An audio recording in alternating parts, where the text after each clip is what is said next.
Brigadier साहब, ये Bagram airbase लेना पहले अमेरिका निकलना चाहता था अफगानिस्तान से और कह रहा था कि जी यहाँ पे हमारी फ़ौज और हमारी जो जितनी भी हमारे फाइनेंसेस हैं वो एक बहुत बड़ा बर्डन है। अब दोबारा सदर ट्रंप साहब जंगें ख़त्म करने की बात करते हैं, लेकिन बगराम एयरबेस के हवाले से फिर उनकी जो हम देख रहे हैं कि इस वक्त इंटेंशंस हैं वो भी सामने आ चुकी हैं, बरमला उसका इजहार करें और उनकी नज़रें हैं चाइना पर। इस वक्त आप इसके क्या असरात होते हुए देख रहे हैं और क्या वाकई ये इस तरह की कोई सिचुएशन क्रिएट करना चाह रहे हैं?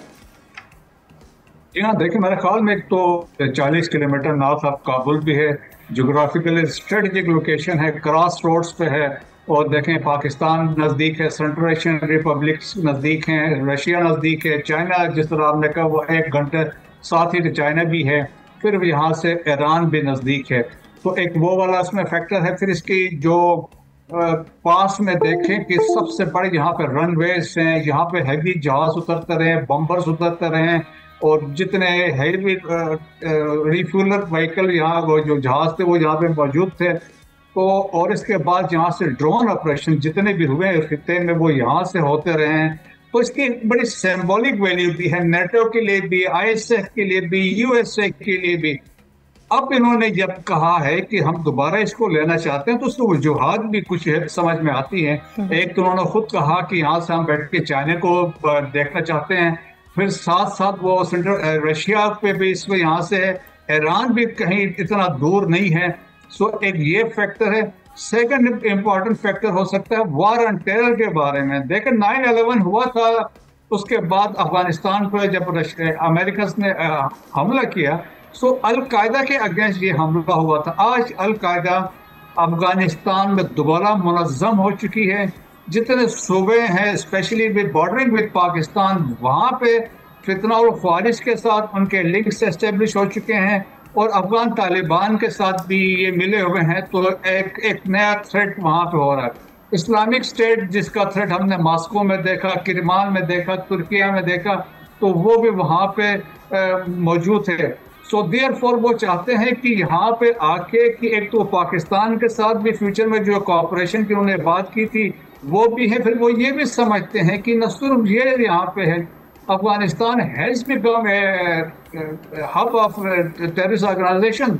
जो देखे फॉर्मर जो कमांडर थे जनरल कुरेला फ्रिक्वेंटली वो कहते रहे हैं, और जो सेनेट की आर्म्ड कमेटी के सामने भी पेश हुए थे, तो वहाँ भी उन्होंने बात की थी कि यहाँ पे क्या थ्रेट डेवलप हो रहा है। उन्होंने तो यहाँ तक कहा था ये फितना और ख्वारिश subsequently will become a threat to international peace. तो ये वजूहात है। अब इनको मद्देनजर रख करके वो कुछ ना कुछ ऑफर भी करेंगे अफगान तालिबान को।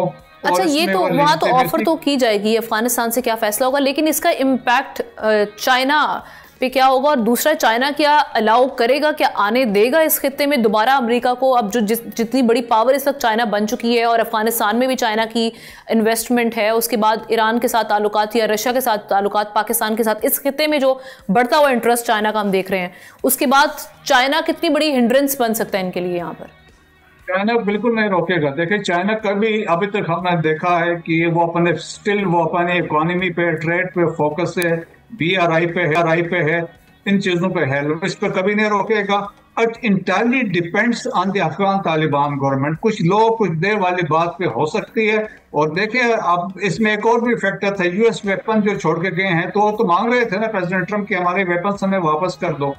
तो वो बहुत सारे फैक्टर्स हैं, प्रेशर बिल्ड हो सकता है। देखें ऑलरेडी सैंक्शन से जो वीकली को $40 मिलियन आ रहे थे वो तो उन्होंने बंद करवा दिए हैं, जो वहाँ अफगान तालिबान के पास जा रहे थे। सो कुछ ऐसा हो, कोई रोकेगा नहीं। जब वो कहेंगे हमने लेना है, the only thing it is the Afghan Taliban जिन्होंने डिसाइड करना है। अल्टीमेटली मुझे लग रहा है ना रशिया रोकेगा ना चाइना रोकेगा, अल्टीमेटली अमेरिकन आएंगे इसके अंदर आके इसको टेक ओवर कर लें। सब्सक्राइब करें और बेल दबाएं ताकि कोई खबर रह न जाए।